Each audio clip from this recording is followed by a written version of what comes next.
Hello friends, आज मैं आपको बता रही हूँ माध्य विचलन। समंक श्रेणी के किसी सांख्यिकीय माध्य से निकाले गए विभिन्न मूल्यों के विचलनों का समांतर माध्य उनका माध्य विचलन कहलाता है। जैसा कि आपको बताया, अपकिरण किसी भी समंक माला में अपकिरण ज्ञात करने की विभिन्न रीतियों में से एक रीति है माध्य विचलन। तो इसे किसी भी समांतर माध्य से निकाला जा सकता है, चाहे माध्य से निकालिए, माध्यिका से निकालिए या अथवा बहुलक से निकालिए। इसी की और इनसे सबसे पहले इसमें माध्य निकाला जाएगा, मध्यिका अथवा बहुलक निकाला जाएगा। उसके बाद इनसे विचलन प्रत्येक समंक का उस माध्यिका या बहुलक से विचलन निकाला जाएगा।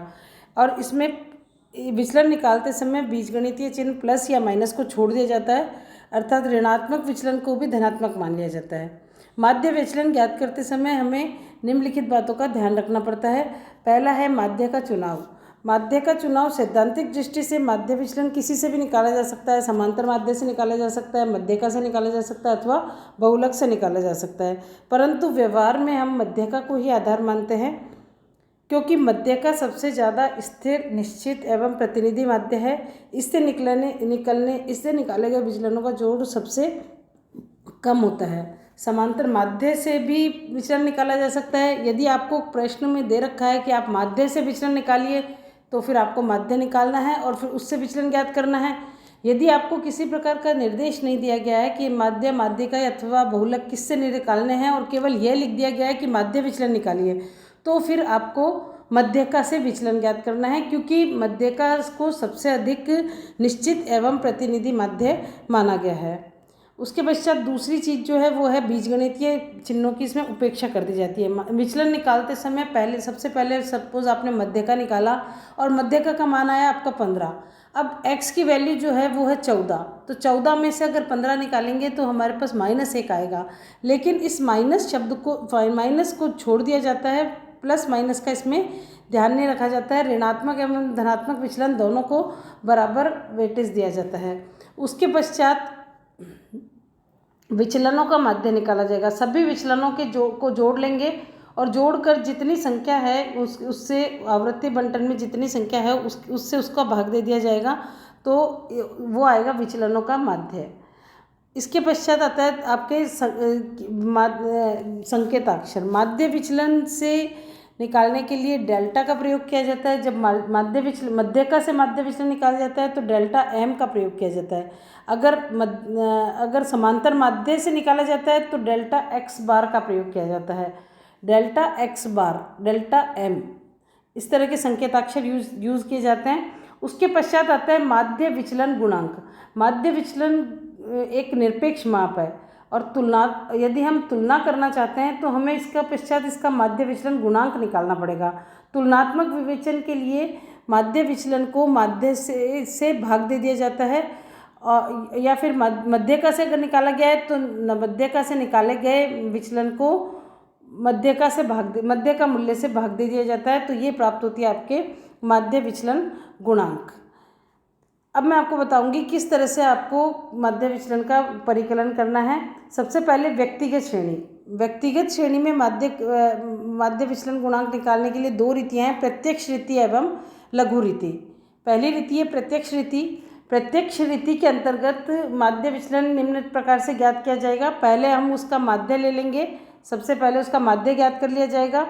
उस माध्य को ज्ञात किया जाएगा जिससे माध्य विचलन निकालना है। अगर मध्यिका से निकालना है तो आप मध्यिका निकालिए, और अगर माध्य से निकालना है, समांतर माध्य से निकालने हैं तो समांतर माध्य ज्ञात करिए। उसके पश्चात बीजगणितीय चिन्हों को छोड़ते हुए मध्यिका अथवा माध्य से विभिन्न मूल्यों के विचलन ज्ञात किए जाते हैं। यह आप देखिए, इसका हमें पूर्ण सापेक्ष मूल्य लेना है, प्लस माइनस को छोड़ देना है। ये जो निशान आपको बताया गया है ये एब्सोल्यूट वैल्यू दिखाई हुई है और इसको लेना है।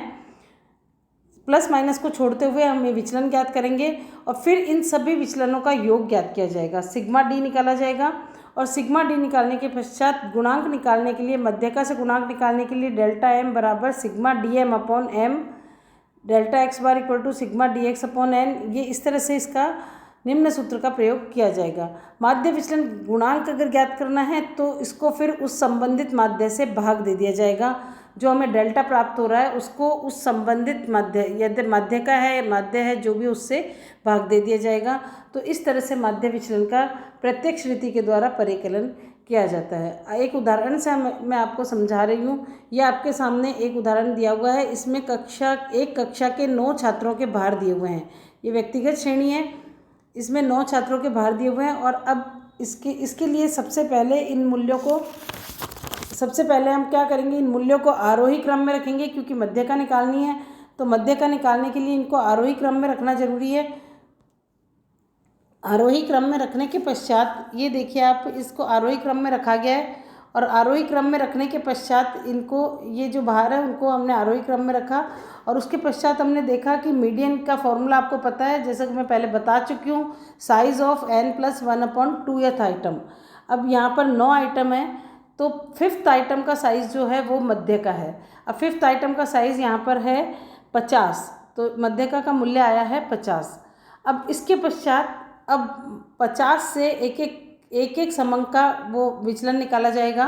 45 में से 50 जाएंगे 5, इसमें प्लस माइनस को छोड़ दिया गया है। देखिए आप, इसमें ये सारे विचलन हैं, ये समस्त विचलन है। 47 में से 50 गए 3 आए, तो प्लस माइनस को छोड़ते हुए विचलन निकाले जाएंगे और विचलन निकालने के पश्चात इनका योग किया जाएगा। योग करने से ये जो पहला कॉलम है इसमें मध्यका से निकाला गया है, तो योग करने से यह आया है 42 को अब हम, ये आया है 42 बटा, अगर ये विचलन माध्य विचलन निकालना है तो 42 को हमने 9 से भाग दिया तो ये आया है 4.67।